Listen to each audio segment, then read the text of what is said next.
Hola, ¿qué tal, iglesia? Buenas tardes, bienvenidos a nuestro servicio online familiar y los invitamos a que en este momento puedan compartir esta transmisión con sus familiares y amigos y que ahí en donde están en sus lugares podamos preparar este tiempo y también nuestro corazón para exaltar y adorar el nombre del Señor Jesucristo.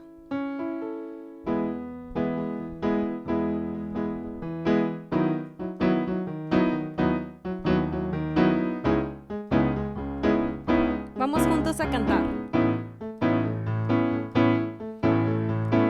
En tu presencia danzamos libres, cúbrenos en tu luz de amor, llévanos mucho más profundo, pues somos hijos del gran yo soy.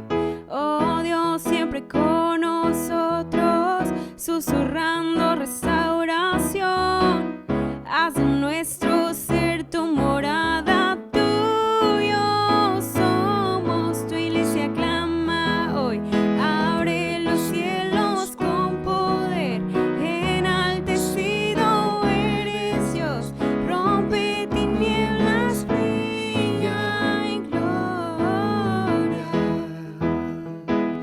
Oh, oh, oh, oh, oh. En tu presencia una vez más. En tu presencia danzamos libres, cúbrenos en tu luz de amor, llévanos mucho más profundo, pues somos hijos del gran yo soy. Oh Dios, siempre con nosotros, susurrando restauración, haz de nuestro ser tu morada, tuyo somos, tu iglesia clama hoy, abre los cielos con poder, enaltecido eres Dios, rompe tinieblas, brilla en gloria, tu iglesia clama hoy, abre los cielos con poder, enaltecido eres Dios, rompe tinieblas, brilla en gloria.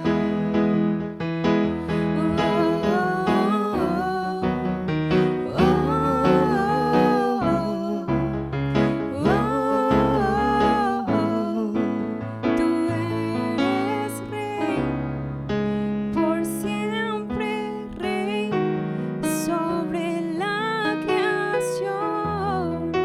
Tú eres rey. Vamos a declararlo. Tú eres rey, por siempre rey, sobre la creación.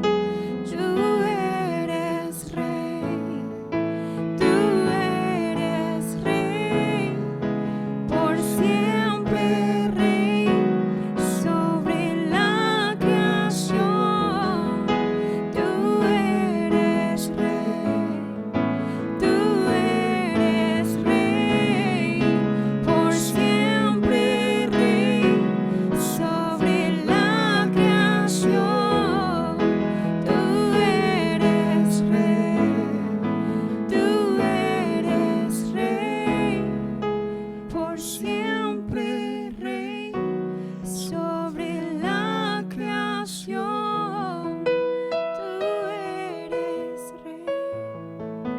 Tú eres rey. Amén, Señor. Adoramos tu nombre en esta tarde, Dios. Adoramos al único Rey, Creador de nuestras vidas. Te damos toda la gloria, Señor. Te adoramos, Dios.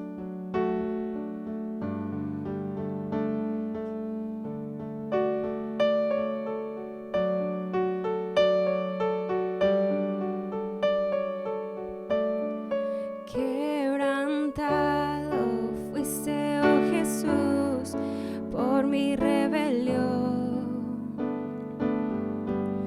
Resucitaste y hoy puedo vivir y de nuevo nacer.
solo tú eres digno, solo tú eres digno, solo tú eres Dios.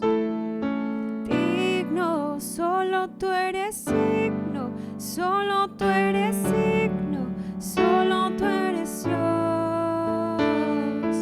Digno, solo tú eres digno, solo tú eres digno, solo tú eres Dios. Digno, solo tú eres digno, solo tú eres digno, solo tú eres Dios. Digno, solo tú eres digno, solo tú eres digno, solo tú eres Dios. Digno, solo tú eres digno, solo tú eres digno, solo tú eres Dios. Oh, gloria, gloria en lo alto, gloria en lo alto, gloria al Rey. Gloria, gloria a ti, mi Cristo, tu nombre por siempre exaltaré. Oh, gloria, gloria en lo alto, gloria en lo alto, gloria al Rey. Gloria, gloria en lo alto, gloria y honra, tu nombre por siempre grande es.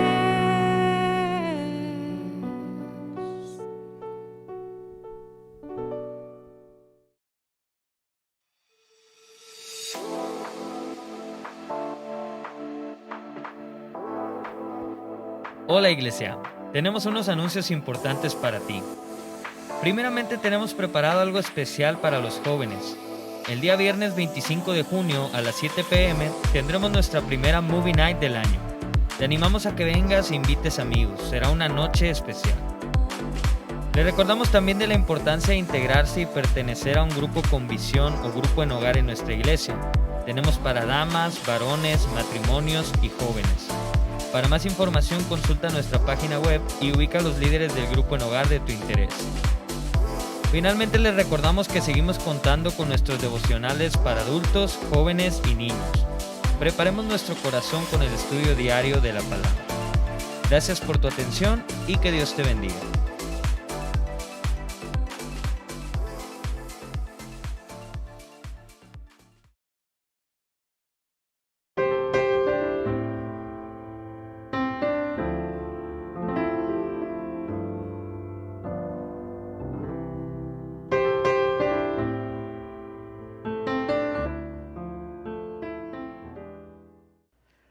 Buenas tardes, Dios le bendiga. Qué bueno que se conecta usted a este servicio de miércoles, hoy por la tarde. Siempre aquí en la congregación, en Visión y Restauración, tenemos una palabra de edificación, una palabra de ánimo. Y esta tarde voy a compartir algunos principios de mayordomía cristiana. Desde luego que son principios que están en las Escrituras. No estoy hablando de un evangelio de positivismo, no estoy hablando de un evangelio de la prosperidad. Estoy hablando de principios bíblicos incambiables que trae como resultado bendición, porque este es el propósito de Dios para cada uno de nosotros, para llevar a cabo los planes que tiene para nosotros, la visión que ha puesto en nuestro corazón. Y quiero empezar leyendo en 2 de Corintios capítulo 9, verso 10, para abrir el tema en esta tarde. Dice, y el que da semilla al que siembra y pan al que come, proveerá y multiplicará vuestra sementera y aumentará los frutos de vuestra justicia. ¿Sabe? La persona que siembra siempre tendrá fruto. La iglesia que siembra siempre tendrá fruto. Y esta tarde quiero hablarle de 6 cosas que usted debe conocer para experimentar la libertad financiera, todas ellas registradas en las Escrituras. Y quiero hablarle de la primera de ellas. La primera cosa que usted debe conocer para experimentar libertad financiera es no romper el ciclo de siembra y cosecha. No rompa el ciclo de siembra y cosecha. Si el enemigo logra romper el ciclo de la siembra, está usted en peligro, están en peligro sus planes, están en peligro muchas cosas, llamados, sueños y propósitos para usted. Y quiero auxiliarme en el libro de los jueces, de una lectura en el libro de los jueces, capítulo 6, del verso 1 al 6. Voy a leer ahí en el libro de los jueces, un libro que del periodo de los jueces, por cierto, y lleva el mismo nombre este libro. Y leo para ustedes a partir del verso 1. Los hijos de Israel hicieron lo malo ante los ojos de Jehová, y Jehová los entregó en mano de Madián por 7 años. Y la mano de Madián prevaleció contra Israel, y los hijos de Israel, por causa de los madianitas, se hicieron cuevas en los montes y cavernas y lugares fortificados. Pues sucedía que cuando Israel había sembrado, subían los madianitas y amalecitas y los hijos del oriente contra ellos, y subían y los atacaban. Y acampando contra ellos, destruían los frutos de la tierra hasta llegar a Gaza. No dejaban que comer en Israel ni ovejas, ni bueyes, ni asnos. Terminaban con todo, en pocas palabras, la cosecha, el fruto y todo. Verso 5, porque subían ellos y sus ganados y venían con sus tiendas en grande multitud como langostas, ellos y sus camellos eran innumerables. Dice, y así venían a la tierra para devastarla. Ese es el propósito del enemigo, ¿sí? Robar el fruto, robar aquello, el sustento del pueblo de Dios. Verso 6, de este modo empobrecía Israel en gran manera a causa de Madián, y los hijos de Israel clamaron a Jehová. La diferencia es cuando nosotros pedimos auxilio al Altísimo, al Dios que nos ama, aquel que provee para nuestras necesidades. Pero recuerde que el contexto de esa escritura es que Dios los había puesto bajo el dominio de ellos por causa de la desobediencia y la rebeldía. Ahora, quiero decirle que cuando la escritura menciona en el primer versículo que leí que los fueron juzgados por 7 años por los madianitas y los amalecitas, quiero decirle que Dios trabaja con el hombre en ciclo, que 7 es el símbolo del ciclo de la economía de Dios. En el Antiguo Testamento vemos que cada 7 años era el año de la remisión, se perdonaban las deudas en ese año, se dejaba en libertad de las deudas. Pero 7 veces 7, el año del jubileo, se regresaban las tierras, se dejaban en libertad a los esclavos o aquellos que se habían vendido, y era el año que se cumplía 7 veces el ciclo de 7 años. Ahora, es importante conocer los ciclos y los tiempos de Dios. Es muy importante ese.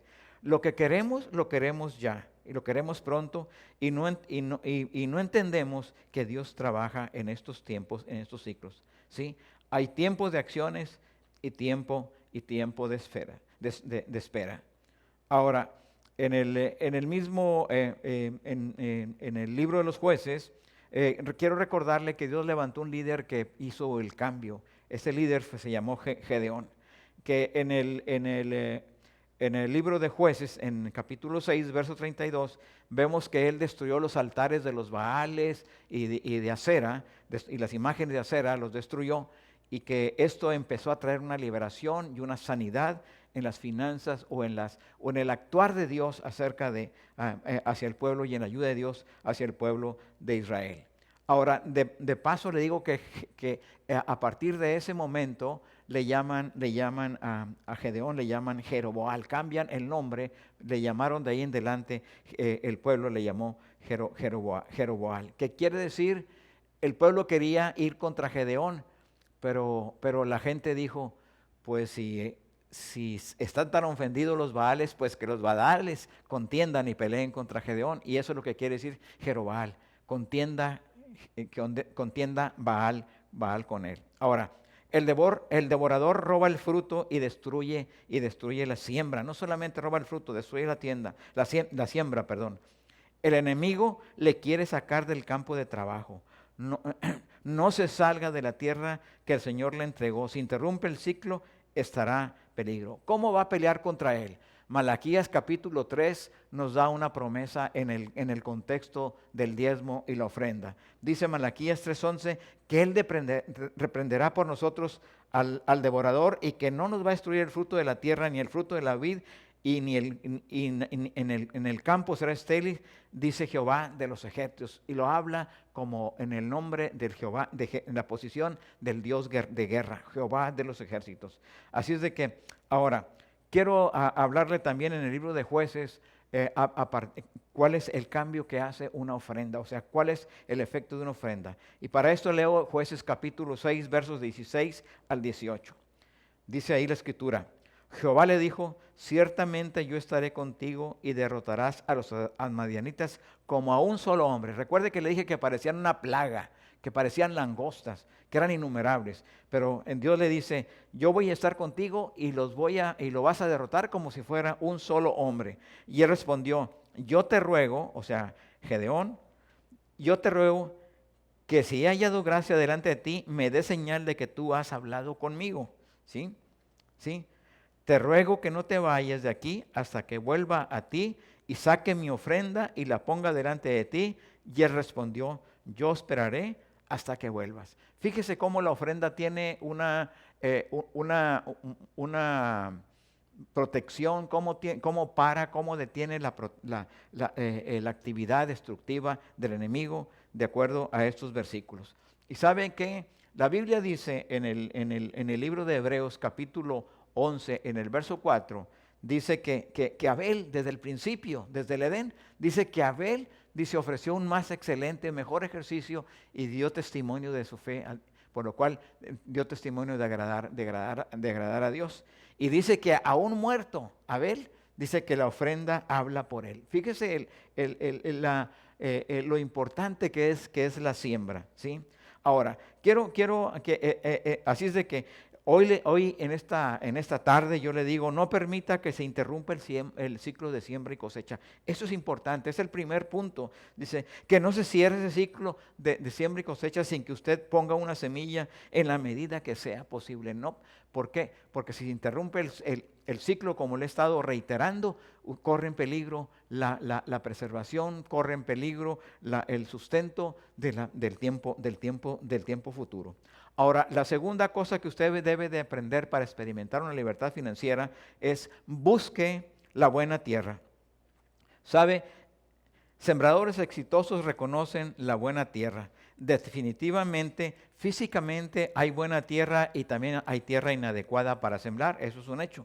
Pero la diferencia del precio de una tierra es lo que produce, no su potencial, sino lo que rinde la tierra. Y lo sabemos porque aquí en la región tenemos los terrenos de temporal que son más baratos, dependen de la lluvia. Los terrenos de riego son muy diferentes, es decir, en esta región estamos muy familiarizados de alguna manera con este tipo de cosas. Así es que la diferencia de la tierra está en lo que produce, no en el potencial. Sin embargo, dice, buena tierra se relaciona también con el corazón del hombre. La buena tierra también se relaciona con el corazón del hombre. ¿Por qué? ¿Por qué personas con los mismos recursos logran resultados diferentes? Tiene que ver mucho la diferencia de la tierra, el corazón del hombre. La respuesta está en la tierra del corazón. Ahora, para esto quiero ir a la parábola del sembrador que está, no la voy a leer toda, está en Lucas capítulo 8, del verso 4 al verso 15, pero voy a leer la explicación que da el Señor Jesús a los discípulos cuando enseña la parábola del sembrador. Voy a leer la explicación que está de los versos 11 al 14 del capítulo 8 del libro de Lucas. Dice, esta es pues la parábola. La semilla es la palabra de Dios, dice, y los del junto al camino son los que oyen y luego viene el diablo y quita de su corazón la palabra para que no crean y se salven. ¿Sabe? Los primeros tres versículos, versículo 11, 12 y 13 de la parábola del sembrador se refieren a tres clases de tierra en el alma. Y es el primer versículo en el camino, las durezas que hacemos a través de las cosas que aprendemos, que experimentamos, se refiere al intelecto. Esas durezas que lo que no admite nuestro conocimiento o nuestro esquema de pensamiento no lo admitimos, y esto es en el intelecto, es la primer tierra del alma. Recuerde que en el alma están el intelecto, las emociones y la voluntad. ¿Verdad? Le recuerdo así muy rápidamente.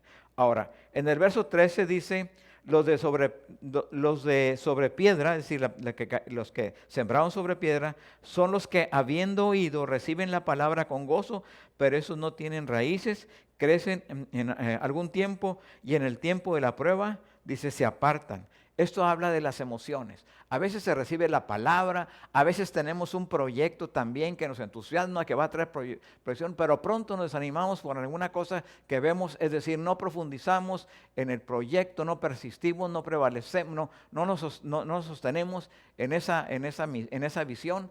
Y entonces fracasamos. Esto es aquellas cosas que se reciben en emoción. Y especialmente aquí se refiere a la palabra, se refiere a la salvación, la palabra que se refiere en esta tierra del alma, que son en las emociones. Ahora, por último, el verso 14, Lucas 8:14, la que cayó entre espinos, estos son los que oyen, pero yéndose son ahogados por los afanes y las riquezas y los planes de la vida, dice, y no llevan frutos. Eso se refiere a la voluntad. ¿Por qué? ¿Por qué se refiere esto? Personas que la reciben, personas que la oyen, pero deciden no escucharla, deciden no oírla, como lo dije aquí, deciden dedicarse a otras prioridades, a los afanes, como dice la Escritura, a las riquezas, es decir, le dan más valor a cosas que son temporales.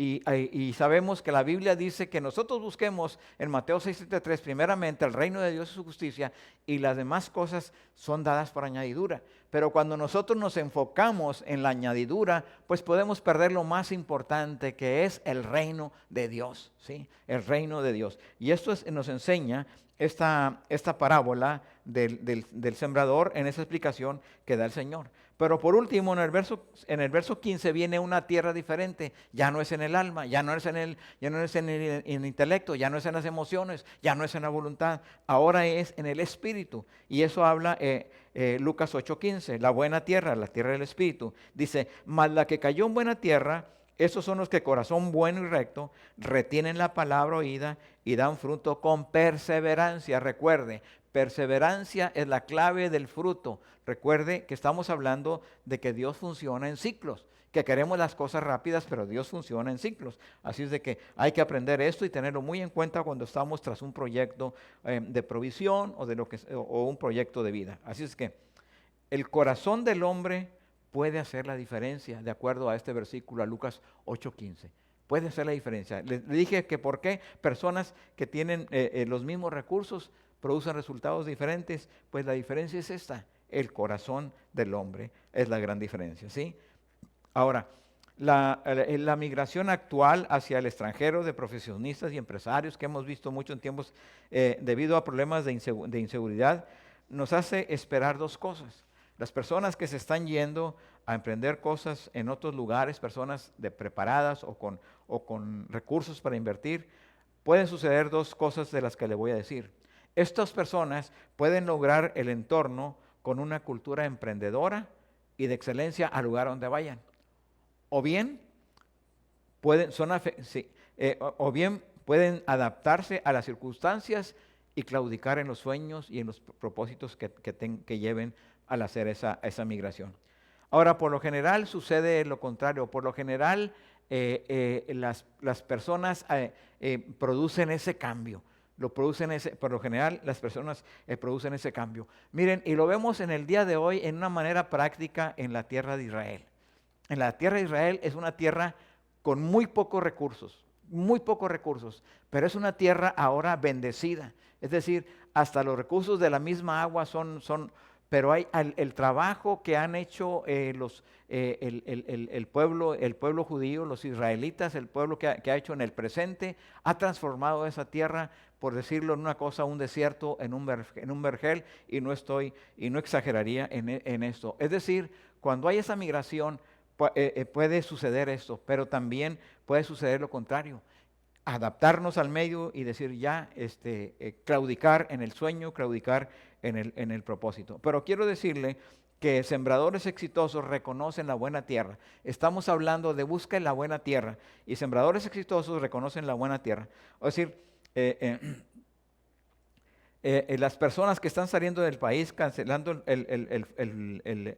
truncando sus planes de negocio, los profesionales, cancelando el futuro de su descendencia, pensando que México ya no es una opción de crecer, creo que tienen que reflexionar sobre algo. La economía del mundo no piensa lo mismo que nosotros o que esas personas. La economía no piensa que ya México no es un lugar para crecer. Y eso es importante porque aquí quiero recalcar que Dios nos ha plantado en buena tierra, que México es buena tierra. Y bueno, para esto quiero citarle o quiero mencionarle que hace una década el diario financiero, el Wall Street Journal, un diario muy prestigiado, ubicaba a México como en el 8º lugar de importancia para atraer inversión extranjera directa. La inversión extranjera directa es traer fábricas, traer planes, tener empleo. La indirecta es comprar valores, pero esos valores depende del día, cómo está el día, van y se vienen, ¿verdad? Pero me refiero a una inversión estable. Estaba en el 8º lugar. En el día de hoy, por muchas circunstancias, que enseguida las voy a mencionar, México no está ni siquiera en los 25 primeros lugares para atraer la inversión extranjera o como destino para atraer la inversión extranjera directa, pero debido principalmente al bajo crecimiento de la economía por la crisis sanitaria y a las decisiones que con un enfoque alejado, y quiero enfatizarlo, alejado de los principios bíblicos de mayordomía, están trayendo estas bajas calificaciones como un país bueno para invertir. Sin embargo, México sigue siendo visto con buenos ojos por las principales economías del mundo. ¿Sabe? Yo quiero decirle, nuestro país es buena tierra. Dios tiene planes para México. Usted y yo hemos sido vistos por personas y ministerios exitosos como buena tierra. Ellos saben de esto, han reconocido que la iglesia es buena tierra. Usted es buena tierra, que no le digan que es otra cosa, que no le digan que sus planes solo son sueños inalcanzables, que no le digan que lo que ha empezado no lo va a terminar. Usted es buena tierra, usted está sembrando con Dios y los resultados usted los va a ver. Ahora, hay un ciclo abierto en el día de hoy. Hay un ciclo abierto para la siembra. Va a rendir al 100%. Trabaje con Dios. Es su oportunidad. Hay un reto para dar una ofrenda escogida antes del cierre del ciclo de la cosecha. Y eso tómelo en cuenta. Es muy importante. La próxima vez que tenga una oportunidad, hágalo. Yo le exhorto, yo le animo. Ahora, el tercer punto, la tercera cosa que usted debe de conocer para experimentar la libertad financiera es aprender a sembrar. Aprenda a sembrar. Y nuevamente voy a la primera escritura con la que abrimos el tema de esta tarde. Con Corintios, 2 Corintios 9, verso 10. La escritura dice, y el que da semilla al que siembra, ¿puede decir conmigo semilla para cosecha? También dice ahí, y pan al que come. ¿Puede decir conmigo semilla para mantenimiento? Dice también ahí la escritura, proveerá y multiplicará vuestra sementera. ¿Puede repetir conmigo semilla para multiplicación? ¿Sabe? La parábola de los talentos es un entrenamiento de crecimiento en mayordomía. Los problemas es cuando las economías del mundo se alegran de los principios bíblicos, las economías entran en crisis. Eso es un hecho. Lo hemos visto cómo los bloques socialistas, los bloques populistas han venido a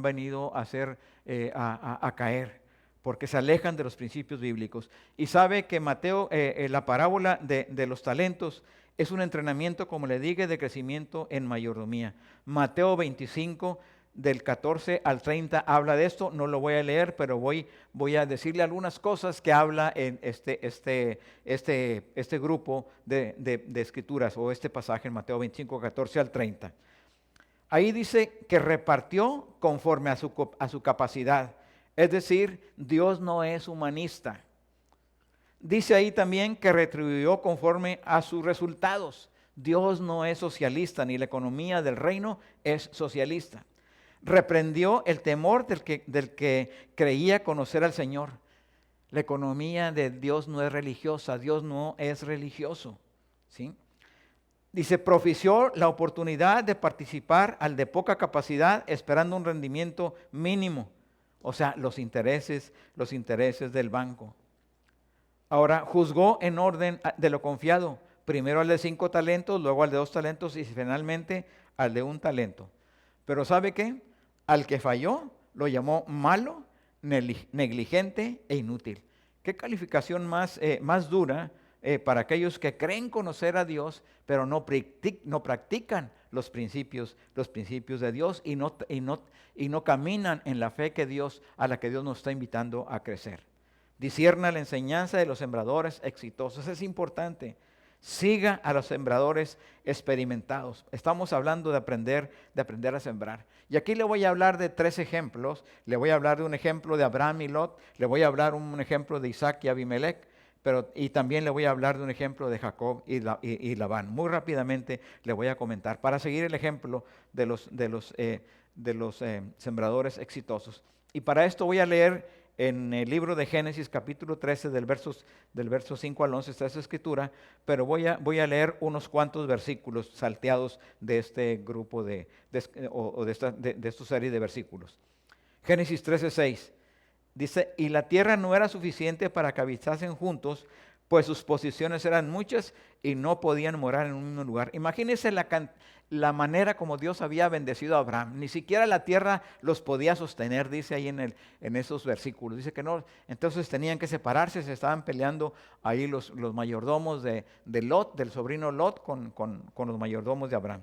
Verso 8, Génesis 13:8. Entonces Abraham dijo a Lot, no haya ahora altercado entre nosotros dos, entre mis pastores y los tuyos, porque somos hermanos. Verso 9 y 10. ¿No está toda la tierra delante de ti? Yo te ruego que te apartes de mí, y si fueres a la mano izquierda, yo iré a la derecha, y si tú a la derecha, yo iré a la izquierda. Y alzó Lot sus ojos, y vio toda la llanura del Jordán, que toda ella era de riego, como el huerto de Jehová. Imagínense, o sea, le dieron a escoger a Lot, y Lot escogió lo mejor desde luego. Dice que se parecía al Edén, que era tierra de riego, ¿verdad? Como le decía ahorita, no era de temporal, era tierra de riego donde puso los ojos Lot, ¿sí? Dice, como la tierra de Egipto, dice como el huerto de Jehová, como la tierra de Egipto en dirección a Zoar, antes de que destruyese Jehová a Sodoma y Gomorra. Ahora yo quiero decirle, yo lo he experimentado en carne propia. He tenido que ceder los derechos de decir a alguien, escoge tú lo mejor. 2 veces me ha tocado y gracias a Dios, Dios siempre ha estado conmigo, Dios siempre me ha prosperado. Pero 2 veces he tenido experiencia. Una en una sociedad de negocios y otra vez en una sociedad de negocios familiar. Tuve que hacer eso. Tuve que ceder, como dice aquí las escrituras, ¿verdad? La tierra que parecía el Edén, pero Dios estuvo al cuidado de mí, de mi familia, y yo he visto la mano de Dios cada día sobre nuestra vida, y yo le exhorto y le digo en experiencia propia, usted puede, por eso puedo aconsejarle esto. La otra cosa que le quiero hablar es acerca del ejemplo también, la experiencia. Estamos hablando de los sembradores experimentados. Quiero hablarle de Isaac y Abimelech. Abimelech era el rey en Gerar y Abimelech corrió a Isaac de la tierra de Gerar. Pero luego le alcanzó porque él reconoció que Dios lo bendecía y que Dios estaba con él. Y quiero leerle solamente dos versículos. Dice, y les dijo Isaac, Génesis, le voy a leer 3 versículos, Génesis 26, del 26 al 28. Dice, y Abimelech vino a él desde Gerar, y a Zoar, amigo suyo, y Ficol, capitán de su ejército, y les dijo Isaac, ¿por qué venís a mí? Pues me habéis aborrecido y me echasteis de entre vosotros. O sea, pues ¿por qué me sigues si ya me corriste? ¿Sí? Y ellos respondieron, hemos visto que Jehová está contigo, Y dijimos, haya ahora juramento entre vosotros, entre tú y nosotros, y haremos pacto contigo. ¿Sabe qué? La gente quiere la bendición y por eso busca hacer pacto con el pueblo de Dios. Pero sabemos que la bendición viene por conocer a Dios y por tener una relación con Él y por obedecerle y sobre todo por practicar los principios bíblicos. Ahora, hay otra cosa que tenemos que aprender también acerca de los sembradores. Y el ejemplo está en Jacob y en Labán. Pero ¿sabe qué? Esa es una cosa de lo que no debemos de practicar los sembradores. Es una cosa que no debemos practicar. Y aquí hablo, a veces he hablado, cuando hablo de esos pasajes, hablo de dos tipos de pactos, o sea, dos tipos de sociedades. La sociedad o el pacto como el de Jonatán con David, o el pacto que hizo Jacob con Labán. El primero es un pacto de unidad, un pacto de guardar a la descendencia, pero el otro es un pacto de apártate. Hay sociedades que no son correctas en las cuales hay que permanecer, y aunque ciertamente fue bendecido Jacob, pero de paso bendijo a Labán, al suegro, cuando estaba allá en la tierra, en la Mesopotamia. Pero llegó un punto donde el suegro quería quedarse con las cosas, aún con la familia y hasta con los nietos. Pero bueno, ya Jacob huye de Labán y esto. Y aquí le leo unos cuantos versículos en Génesis capítulo 31, verso 44, 45, y luego le leo dos salteados, 51 y 52. Todos en el capítulo 31 de Génesis. Dice ahí, ven pues ahora y hagamos pacto tú y yo, y sea por testimonio entre nosotros dos. Esto lo está diciendo Labán a Jacob cuando lo alcanzó, que iba huyendo de regreso a su tierra. Dice, entonces Jacob tomó una piedra y la levantó por señal, mas dijo Jacob a Labán, ya estoy en el verso 51, 31-51. Dijo más Labán a Jacob, he aquí este majano y aquí esta señal que he erigido entre tú y yo. Sea testigo este majano y este testigo sea esta señal, que ni yo pasaré de este majano contra ti, ni tú pasarás de este majano ni de esta señal contra mí para mal. Es decir, se estableció un límite donde no debería de pasar a dañar uno al otro. Y así sucede a veces. Hay sociedades que por razones que aunque la Biblia nos aconseja que no entremos en sociedades igualitarias, estoy diciendo,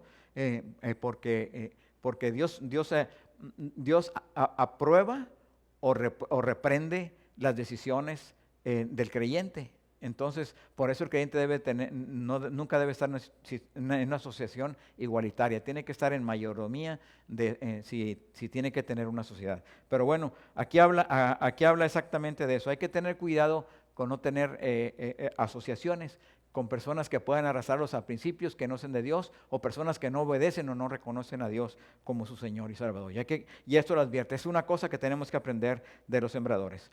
Ahora, la cuarta cosa que tenemos que aprender es que el problema no es la semilla, ¿sí? Y bueno, hay ejemplos, se han encontrado los arqueólogos en tumbas egipcias y en otros lugares, algunos recipientes, guijarros con semillas.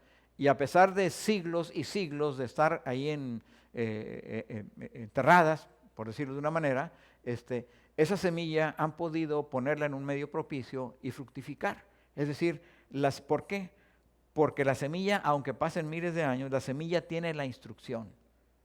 Esa es la situación. La semilla tiene el mapa genético. Recuerde que desde Génesis Dios le dijo, produzca conforme a su género. Semilla conforme a su género, es decir, tiene un mapa genético ordenado desde Génesis y no puede producir otra cosa diferente más que la que Dios le ha ordenado. Recuerde que la palabra dice en el libro de Isaías, dice que la palabra dice que será prosperada en aquello para lo que Él envió. Dios envía una palabra específica para una función o un resultado específico. Y así también la semilla tiene la instrucción, la semilla tiene un mapa genético, la semilla solo va a cumplir su misión si nosotros seguimos el proceso adecuado de siembra y cosecha. Ahora, yo quiero decirle, Usted tiene la semilla de la educación de sus hijos. Usted tiene la semilla de la compra que usted quiere, de la casa que usted quiere comprar. Usted tiene la semilla del negocio que usted quiere aprender. Usted tiene la semilla de la misión para la iglesia. Así es de que no la entierre, no la deje sin uso. Deposítela, póngala en buena tierra y va a ver los resultados. Ahora, hay un reto en esta hora de producir una calidad de vida sobrenatural, ¿sí? ¿Y cuál es el reto? ¿Cómo se logra cumplir ese reto de producir una calidad de vida sobrenatural? La primera cosa es siembre radicalmente hasta que le incomode, ¿sí? Y quiero recordarle que Abraham fue radical. Él ofreció a Isaac, su hijo. La viuda de Sarepta fue radical. Ella ofreció al profeta su sustento. Dios fue radical, Él ofreció a su Hijo Jesucristo. Y hay muchos ejemplos más en la Biblia. Recuerde la viuda pobre en el templo que dice que de su sustento Dios, y lo reconoció el Señor Jesús. Es decir, siembre radicalmente. Ahora, siembra abundantemente. Es la manera de que esta calidad de vida sobrenatural se dé. Siembre abundantemente. Su cosecha es en proporción a la siembra. La pregunta es por cuánto quiere multiplicar el grano. ¿Sí? Esa es la pregunta. ¿Sí? Siembre intencionalmente la clase de fruto que se necesita. Siémbrela. ¿Sí? Siembre la semilla para el trabajo, siembre la semilla de negocio, siembre la semilla de educación, siembre la semilla para pagar la deuda, siembre la semilla, la clase de semilla del fruto que usted necesita, y eso es bíblico. Ahora, el quinto punto del reto para una calidad de vida sobrenatural es: encuentre su libertador financiero. Encuentre su libertador. Muchos, y personalmente me ha pasado, ha habido tiempos en que alguien ha tenido que venir a ayudarme en un tiempo de necesidad para cumplir un plan y un propósito de Dios. Así es de que hay ejemplos en la vida. Cuando su libertador intervenga, Él lo va a desatar. Cuando el libertador tiene la unción para liberar sus finanzas, ¿sí? Y lo hemos visto en carne propia, en el ministerio, en el colegio, y en todo lo hemos visto. Ahora, Lot encontró a Abraham y fue liberado. Recuerde que hasta se tuvieron que separar de tan rico que llegó a ser Lot. Labán encontró a Jacob. O sea, ciertamente Jacob se enriqueció, pero Labán también se enriqueció cuando llegó ahí. Por eso no quería que se fuera, por eso fue tras él. Ahora, Noemí encontró a Boaz. Recordará ese pasaje en el libro de Ruth. Noemí había perdido familia, esposo, hijos, y regresaba derrotada y sin tierra ni nada. Pero ¿sabe qué? Encontró a Boaz, que fue su libertador financiero, y quien la restituyó en la tierra de su descendencia. Por último, quiero hablarle de la sexta cosa que usted debe conocer para experimentar la libertad financiera. Y esto será muy breve, ¿sí? ¿Y por qué lo estoy enseñando esto o dando a conocer estos principios? Porque hay expectativa en aquellos que enseñamos principios bíblicos de mayordomía.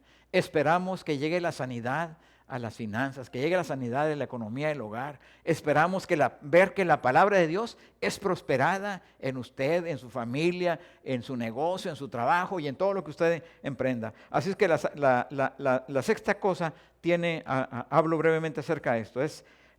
¿Cuál es la expectativa del libertador? ¿Cuál es la expectativa? ¿Qué espera el libertador cuando llega a usted? ¿Qué es lo que espera de usted?